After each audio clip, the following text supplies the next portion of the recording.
BFM Business, BFM Crypto, le club. Amaury de Tonquedec. Bonjour à toutes et à tous. Si demain vous intéresse, vous êtes au bon endroit. Bienvenue dans le club BFM Crypto. Et aujourd'hui débute le procès de Sam Bankman-Fried, le fondateur de FTX. Procès qui devrait durer 21 jours, procès pénal, on en parle dans quelques instants. J'ai le plaisir d'accueillir aujourd'hui Valentin Demey, directeur des contenus chez Cryptost et CEO de Cube3. Bonjour Valentin. Bonjour Amaury. Artem Signakin, bonjour Artem. Bonjour Amaury. Cofondateur du média Hawk Invest. Beaucoup de choses à dire dans quelques instants sur SBF, sur les oracles, sur les ETF Ethereum Spot. Mais d'abord, un tour sur le marché crypto avec Xavier Fenot. Bonjour Xavier. Tu es associé chez Interactive Trading et Xavier, c'est difficile de lire le marché crypto aujourd'hui parce que hier, le Bitcoin prenait plus de 4% et depuis hier soir, il en perd presque 3 et est désormais autour des 27 500 $. Xavier, comment l'expliquer ? C'est vrai que c'est un peu les portes de saloon. Alors déjà, on va noter le sursaut d'orgueil en fait du marché des cryptos qu'on a eu ce week-end, lié à 3 éléments. Déjà, l'absence de vendeurs, en fait, je pense que ceux qui voulaient quitter le navire l'ont déjà fait, moins de volume, qui a entraîné, on l'avait vu, en fait, une surperformance du marché des cryptos vis-à-vis des marchés traditionnels. Deux, c'est d'un point de vue technique, on a une dalle de béton qui a été constituée sous les pieds tout au long du mois de septembre, les 25 000 $ sur le Bitcoin. On peut aussi voir les 1 500 $ sur l'Ether. Et enfin, avant le week-end, on avait eu la petite bonne nouvelle d'un indice d'inflation aux États-Unis légèrement meilleur que prévu. Et tout ça réuni, en fait, ça nous a donné ce week-end 5% de hausse, notamment sur le Bitcoin. Alors, c'est très bien, sauf que on est toujours confronté, en fait, à cette hausse du dollar américain qui ne s'arrête plus. On a des taux, disons, aux États-Unis qui sont au plus haut depuis 2007. Et tout ça, en fait, met toujours la pression sur les actifs risqués. On voit très bien sur les marchés traditionnels et aussi sur le Bitcoin qui n'arrive finalement pas, tu l'as dit, à tenir le rythme en fait plus de 2 jours d'affilée. On repère encore 4% hier sur le Bitcoin depuis les plus hauts. Et s'il n'y a pas en fait de détente côté anticipation d'arrêt de la hausse des taux de la Fed et des banques centrales en général, il y aura toujours des pressions baissières sur Bitcoin qui reviendront, comme on l'a vu hier, même si Bitcoin fait partie dans le marché des cryptos de ceux qui s'en sortent le mieux avec toujours 50% de dominance. Donc c'est vrai que c'est très facile dans ce marché de se prendre, ce que je disais, des portes de saloon. On achète les accélérations haussières, tout de suite ça retombe, on se fait peur, ça tente de repartir, etc. Donc voilà, je suis plutôt optimiste quand même toujours pour la fin de l'année, mais c'est vrai qu'à court terme méfiant parce qu'après un mois de septembre qui a été plutôt sous le signe de l'apaisement, de construction de gros niveaux sous les pieds, ce qui est très bien pour la suite, le marché crypto s'est peut-être un peu emballé tout seul en ce début du mois d'octobre. Donc déjà la priorité sur Bitcoin avant de relancer, c'est déjà de tenir les 27 000 $. Précédente résistance qui devra faire office de support. Et si on a apaisement sur les taux, sur le dollar, on repassera les 28 100 $. Et là, direction 30 000 $, pourquoi pas d'ici de la fin d'année comme cadeau de Noël. Mais c'est vrai que ça va être encore semé d'embûches et ça, c'est une certitude. Ouais, je crois que Noël, c'est pas tout de suite, Xavier. Enfin, en tout cas, si ça peut venir avant, on verra, on l'espère. En tout cas, merci beaucoup, Xavier Fenot, associé chez Interactive Trading. Bonne journée, Xavier. On parlera dans quelques instants du lancement aux États-Unis des premières ETF Ethereum futures. Mais d'abord, un point sur le procès qui s'ouvre aujourd'hui, le procès de SBF. Sam Bankman-Fried, Valentin, fondateur de FTX, procès qui va durer 21 jours, procès pénal. Qu'est-ce qui se passe aujourd'hui Valentin? Oui, effectivement, c'est ce procès qu'on attend depuis tellement longtemps. Je me rappelle encore avoir raconté les tout premiers instants de cet effondrement en novembre de l'année dernière sur ce plateau. C'était assez spectaculaire, assez terrifiant même très clairement pour l'écosystème des cryptos, puisque on estime entre 30 et 40 milliards de dollars la somme perdue par l'entièreté des filiales de Sam Bankman-Fried, FTX, en tête de proue, cette plateforme qui était à ce moment-là encore en début novembre 2022 la première ou la deuxième, ça dépendait des moments, souvent la deuxième plus grosse plateforme d'échange de crypto-monnaies au monde, juste derrière Binance. Donc ça avait fait très peur. Aujourd'hui, SBF va commencer du coup à plaider non coupable, puisque les choix qu'il a fait sur l'entièreté de ses chefs d'accusation, 12 chefs d'accusation pour 110 années de prison possible au compteur si on accumule tous ces chefs d'accusation et les peines maximales, donc ça fait peur. Oui, c'est intéressant parce qu'hier on a vu dans l'émission que les autres plaidaient coupables, donc c'est exactement, une stratégie assez assez curieuse de la part de SBF. C'est pas la même stratégie, d'autant qu'effectivement, il y a eu par contre de la part de SBF la volonté de salir ses amis, salir ses copains, même son ex-petit ami auquel il a fait quelques révélations un peu fracassantes dans les colonnes de certains journaux aux États-Unis, pour essayer de se sortir de là et donc de plaider non coupable en disant ne pas être au courant des accusations qui lui sont reprochées. Ça avait commencé tout ça, on s'en rappelle, avec l'effondrement début d'année 2022 de plusieurs fonds d'investissement, de Terra Luna, qui avait du coup entraîné la chute de FTX. Si on se concentre un petit peu aujourd'hui sur les chefs d'accusation, c'est un procès qui va se dérouler en 2 temps. Il y a celui qui démarre aujourd'hui, il y en aura un autre avec 5 de ces chefs d'accusation en mars de l'année prochaine. Et sur ceux qui vont aujourd'hui être mis en avant, il y a complot en vue de commettre une fraude électronique, puisque les dirigeants de FTX utilisaient l'application cryptée Signal pour faire justement quelques manigances. Il y a complot en détournant des fonds des clients, on s'en rappelle, les fonds des clients déposés sur FTX étaient utilisés par d'autres filiales, dont Alameda Research, pour faire des investissements qui ont été infructueux ou qui se sont effondrés à la suite des premières briques effondrées de l'écosystème au début 2022. Donc là, je parle justement de Terra Luna. Rappelez-vous, il y a du blanchiment d'argent, il y a la violation des lois sur le financement des campagnes. On avait justement appris ça au fur et à mesure des mois, qu'il y avait des politiques qui étaient mêlées à ces problématiques, des pots de vin qui avaient été distribués. On a aussi la fraude de valeurs immobilières, la mise en place d'une escroquerie envers des investisseurs, l'utilisation de fonds de clients pour des investissements en capital risque et enfin, violation des dispositions antifraude de la Security Act de 1933. Bref, voilà pour en citer que 8. C'est fourni. Pour tout ça, effectivement, il dira donc non coupable. Ça risque d'être mouvementé. Vous l'avez dit à Maurice, c'est un procès qui devrait s'étendre jusqu'au 9 novembre. Donc on va pouvoir suivre tout ça de très près. À Cryptost, on a beaucoup de journalistes qui vont essayer de comprendre ce qui s'y passe. Ça ouvre dans normalement 50 minutes à 16h heure française. Le compte à rebours est lancé et on rappelle d'ailleurs qu'il pourra faire appel à l'issue de ce premier verdict. Aux États-Unis, lancement officiel des premiers ETF Ether futurs. Donc pour rappel, ça permet aux investisseurs de parier sur le cours de l'Ether sans avoir à en détenir directement. Mais succès pour l'instant, moins important que celui des ETF Bitcoin futurs. Comment est-ce qu'on peut l'expliquer, Valentin ? Assez facilement, effectivement. La dernière fois que ces ETF futurs Bitcoin ont été lancés, pour la plupart d'entre eux, on était dans un marché plutôt haussier avec un intérêt des institutionnels un peu important. Aujourd'hui, on entend beaucoup parler et on attend énormément les ETF spot Bitcoin. On voit que la SEC, la Security and Exchange Commission, décale de plus en plus son verdict pour autoriser ou non ce ETF au comptant, du coup, sur Bitcoin. Mais par contre, hier, il y a eu effectivement 9 ETF futures sur Ethereum, donc la deuxième plus grosse crypto-monnaie du marché, qui ont été validées. Alors, effectivement, si on regarde un petit peu le volume de ces ETF, au bout de quelques heures après son lancement, c'est pas terrible. C'est un peu moins de 2 millions d'euros de volume. Là où pour Bitcoin à l'époque, c'était 200 millions à son lancement. Mais je le répète, on était à ce moment-là en bull market, donc l'intérêt était beaucoup plus important au niveau des institutionnels pour les ETF ProShare et notamment celui de avec le BITO, pour être très précis, le ticker. C'était 200 millions de dollars du coup en un quart d'heure, donc on est un peu en retrait. Mais si on regarde un petit peu l'ensemble des ETF nouvellement lancés aux États-Unis, en fait, on n'est pas si mauvais que ça. On est dans la moyenne haute avec ces 1,7 million de dollars en quelques heures pour être très précis.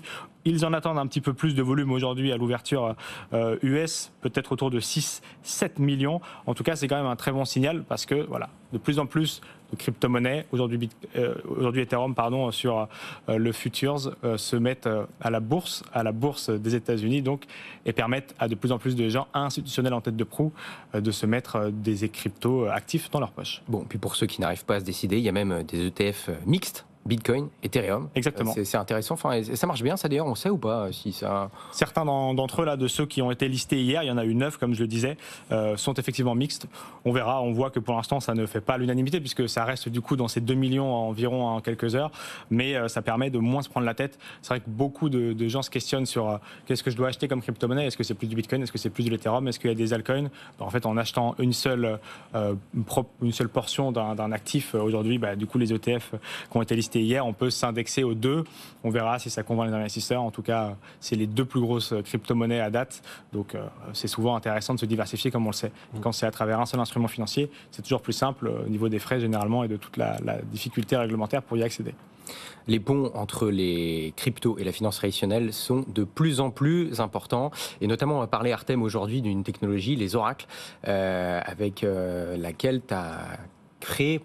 Enfin, tu vas sortir un dossier avec ton média Hawk Invest, qui va sortir dans quelques heures, je crois. C'est ça, oui, juste après l'émission. Normalement, dans les heures qui suivent, le dossier sera publié sur toutes les plateformes, totalement gratuit, comme d'habitude. Bon, bah c'est ça. Bon, on va faire un petit teaser, entre guillemets, maintenant, tout de suite, pour expliquer un peu ce qu'est un oracle, ce que sont les oracles.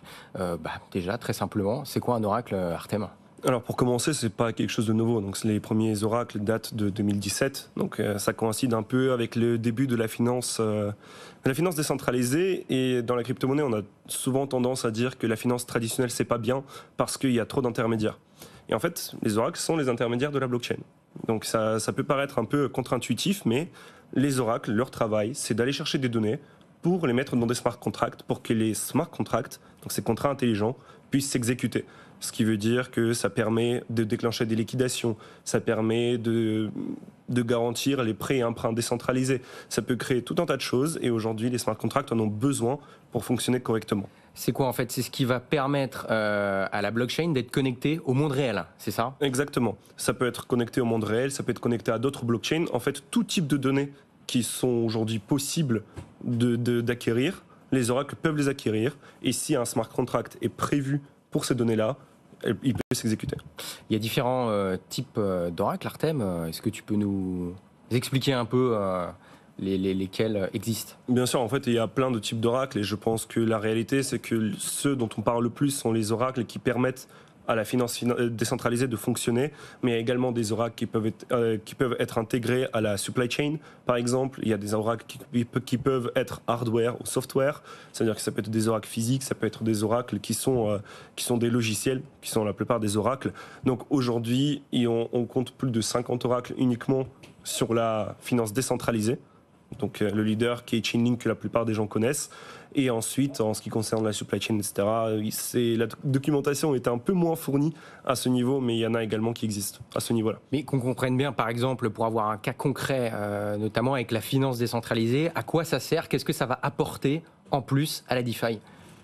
Prenons un exemple du protocole AAV, que vous connaissez bien, qui permet d'emprunter en fonction du collatéral qu'on dépose. Par exemple, j'ai de l'Ethereum aujourd'hui, je dépose $1000 d'Ethereum, je peux emprunter jusqu'à $800 d'USDC ou d'USDT, de stablecoin. Si la valeur de l'Ethereum chute, il faut que la personne à qui j'ai emprunté de l'argent, donc à la plateforme, il faut qu'elle soit remboursée. Et donc ça va déclencher une liquidation de mon Ethereum qui va être vendue et la personne va être remboursée de cet argent-là. Moi, mon prêt, je ne l'aurai plus. Et donc l'oracle va servir justement à déclencher cette liquidation en fonction du prix de l'Ether. L'oracle, en fait, va suivre le prix de l'Ether dans ce cas-là. C'est ça. Et en fonction du prix de l'Ether, c'est le pont qu'il va y avoir entre la blockchain en elle-même, enfin en tout cas le protocole du DeFi AAV dans cet exemple-là, et le prix de l'Ether, le cours du marché de l'Ethereum. C'est ça, en fait, l'oracle il va envoyer en continu le prix de l'Ether à AAV. Si à un moment, le prix de l'Ether passe en dessous du prix de liquidation, à ce moment-là, l'Ethereum est liquidé au profit des personnes qui ont déposé de l'argent dessus. Tu as un autre exemple, par exemple, dans le domaine de la supply chain ? On peut prendre un exemple assez simple. Imaginons aujourd'hui, vous avez un camion qui transporte des produits congelés. Il faut qu'il y ait une certaine température qui soit respectée sur toute la durée du trajet. Si par exemple cette température passe au-dessus de la température qui est autorisée, l'oracle va le détecter, va l'envoyer le signal sur la blockchain, ce qui fait qu'en fait on ne peut pas frauder, on ne peut pas prétendre que cet événement n'est pas arrivé. Comme ça on peut contrôler un peu mieux le transport de ces biens-là et on peut même le communiquer directement au consommateur derrière pour assurer de la qualité du produit que l'on présente. Bon, donc on voit, voilà, pour résumer, que c'est vraiment indispensable pour que les blockchains, en tout cas les protocoles, puissent être connectés au monde réel, ou pas forcément, ça peut être plein de choses. On a vu que ça peut être connecté à des cours d'autres crypto-monnaies. Est-ce que tous les protocoles se servent d'oracle aujourd'hui ? Non, alors non, pas tous les protocoles se servent. Aujourd'hui, on a quelques exceptions.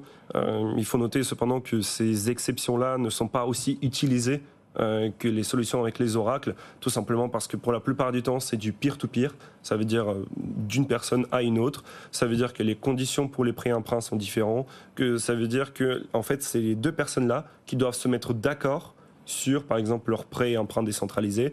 Pour le coup, c'est beaucoup moins facile que la DeFi qu'on connaît aujourd'hui et qu'on utilise tous les jours. Aujourd'hui, il existe quelques protocoles, mais leur valeur dans l'écosystème est beaucoup moins significative que les protocoles qui utilisent les oracles. Donc on voit en fait que c'est vraiment une pièce maîtresse de la finance décentralisée. Mais un oracle, pour qu'on comprenne bien, il peut exister par lui-même ou alors c'est à chaque fois un projet qui va aider d'autres projets à fonctionner? Alors généralement, un projet peut sortir son propre oracle pour lui-même. Donc il n'a pas besoin d'interagir avec les autres protocoles.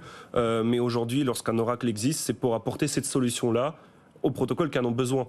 Donc au final, lorsqu'un oracle est créé, il a un but précis et le but peut varier en fonction des besoins des différents protocoles.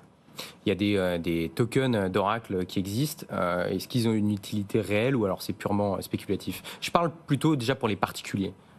Pour les particuliers, je pense que ça révèle beaucoup de la spéculation. Dans tous les cas, aujourd'hui, lorsqu'on investit sur un actif, on s'attend à ce que son prix monte. Donc on peut parler de la spéculation. De l'autre côté, on peut parler également de la gouvernance sur le protocole. Il y a certains protocoles qui permettent, si une personne détient leur token, de voter sur l'avenir du protocole, sur les actifs qui sont intégrés, etc. etc.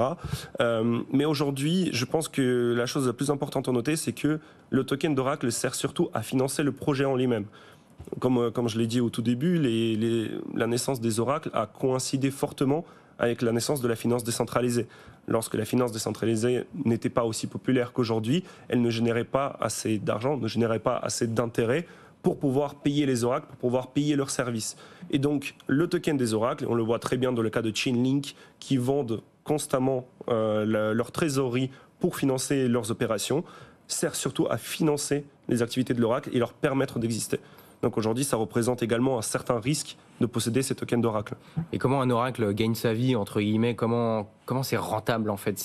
Il offre ses services et du coup, il y a une commission qui est prise. Comment ça se passe techniquement? Alors là, c'est le point intéressant puisque généralement, c'est en fonction de chaque projet, les accords des oracles sont différents.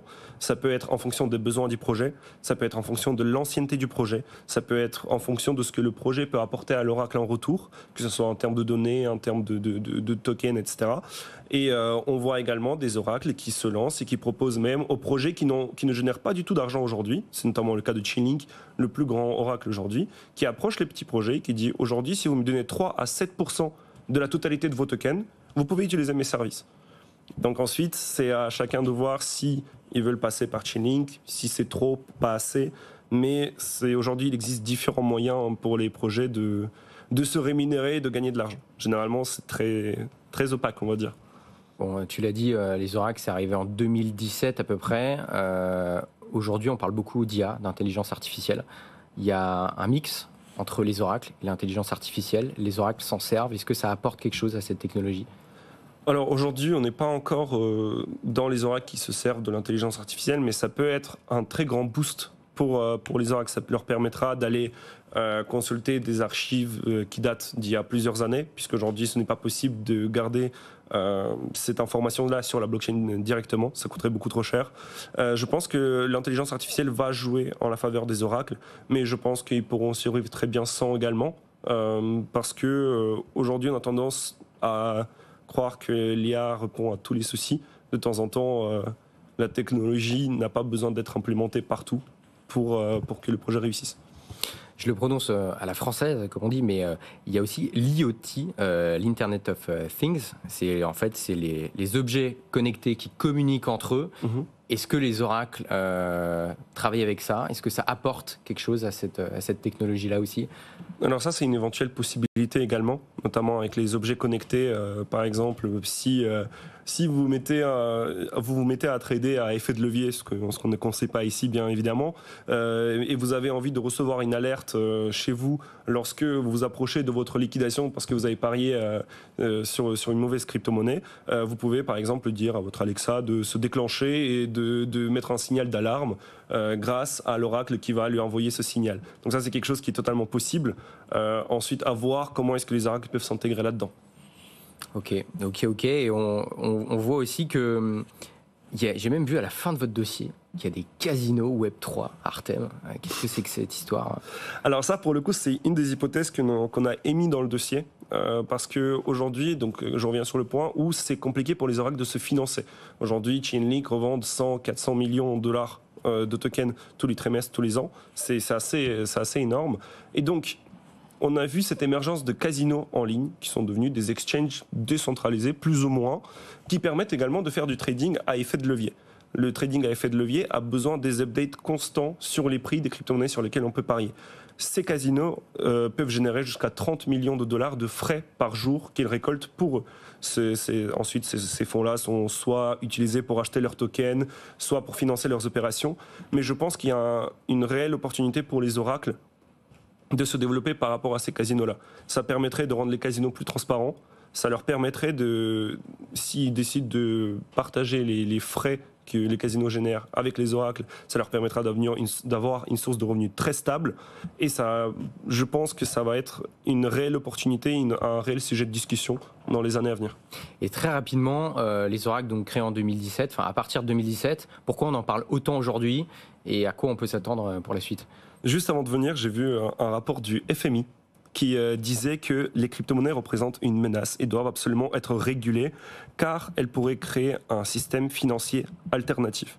Et je pense qu'au final, c'est la plus belle chose qu'on puisse dire des crypto-monnaies aujourd'hui, puisque d'habitude, on les classe comme des moyens de blanchiment d'argent ou comme des moyens de financer le terrorisme ou je ne sais quelle autre bêtise on peut attribuer aux crypto-monnaies. Aujourd'hui, on voit que les crypto-monnaies et le monde réel sont de plus en plus entremêlés. Et c'est grâce à ces oracles-là qu'on va pouvoir avoir cette harmonie, ce travail, on va dire, entre les deux. Et je pense que plus on va avoir des acteurs institutionnels qui s'intéressent à la crypto, plus on va avoir de l'intérêt de la part des particuliers à investir dedans, plus on aura besoin de ces oracles, plus on aura besoin d'avoir ces solutions qui sont exactes et précises, et plus ces oracles-là vont jouer un grand rôle. Je pense qu'au tout début, en 2017, on avait 2-3 acteurs. Aujourd'hui, on voit qu'on a plus de 50 acteurs sur ce terrain-là, et je pense que chacun peut tirer son épingle du jeu, et on verra comment ça évolue, mais en tout cas, c'est pour ça qu'on a fait ce dossier. On pense qu'il y a une réelle révolution qui va y avoir dans ce secteur. Valentin, tu es notamment administrateur de l'ADAN, l'Association pour le développement des actifs numériques. C'est une bonne nouvelle, ce que vient de dire Artem, là? C'est super important parce qu'effectivement, les oracles, c'est ce qui va permettre de trouver les usages de l'écosystème, de trouver les usages du Web3. On a parlé beaucoup aussi de Real World Assets, donc les actifs de la vie réelle, c'est-à-dire tokeniser de l'immobilier, tokeniser des actifs financiers traditionnels. Pour ça, il faudra évidemment être au courant de ce qui se cache dans les prix de la vie réelle pour les mettre sur blockchain et assurer du coup une continuité et une utilité réelle. Ça devrait représenter 50 milliards de dollars, c'est parti Real World Assets dans les 2 prochaines années. Donc si les oracles sont solides, on pourra être à la hauteur. S'il y a quelques failles, on aura de graves dangers. Donc c'est important de s'y concentrer à date. Et ça d'ailleurs, je pense que c'est super important parce que l'Union européenne reconnaît l'existence des oracles. Et normalement, dans MiCA 2, on va avoir ça. On a une personne qui est très talentueuse qui s'appelle Enguerrand Denoël, qui a écrit toute cette partie-là du dossier et qui a expliqué qu'aujourd'hui, en Europe, on reconnaît les oracles, on reconnaît leur importance et qu'ils devront être régulés pratiquement au même titre que la finance décentralisée. Donc on verra également comment ce challenge-là évolue aussi. Ce fantôme MiCA 2. Très rapidement, en moins d'une minute, on a appris aujourd'hui une bonne nouvelle pour l'administration française. On a appris que l'AMF, l'autorité des marchés financiers, Valentin, prévoit de dédier 5 effectifs à la finance numérique et durable. Bientôt, les dossiers PSAN seront traités plus vite? Ça, c'est effectivement la grande question que l'écosystème se pose. Ça fait des années justement que l'ADAN pousse dans ce sens et on a vu que effectivement dans le cadre du PLF, donc qui sera discuté le 10 octobre prochain, on devrait avoir 5 équivalents effectifs en plus, 5 ETP qui seront alloués à la finance décentralisée et à la finance durable. On espère au moins 3 effectifs supplémentaires dans les rangs de l'AMF pour traiter de la finance justement numérique, pour être à la hauteur de tous les dossiers de l'enregistrement renforcé qui sont en train de s'empiler sur le bureau de l'AMF et surtout en prévision de MiCA, le règlement européen qui arrive en 2024. Donc ce sera super important qu'on ait justement énormément de personnes en plus dans le cadre de ce traitement de dossier pour que la France continue à être devant le peloton de l'ensemble des pays européens dans cette course au Web3. Si ça peut accélérer les choses, ça ne peut être qu'une bonne nouvelle. Merci beaucoup, messieurs, d'avoir été avec nous. Artem Signakin, cofondateur de OAK Invest. D'ailleurs, avec votre dossier à retrouver sur les oracles dans quelques heures. Valentin Demey, CEO de Cube3 et directeur des contenus chez Cryptos. Merci d'avoir été avec nous. Merci, Amaury. On se retrouve demain dès 15h. Bonne journée, bonne soirée. À demain. BFM Business, BFM Crypto, le club.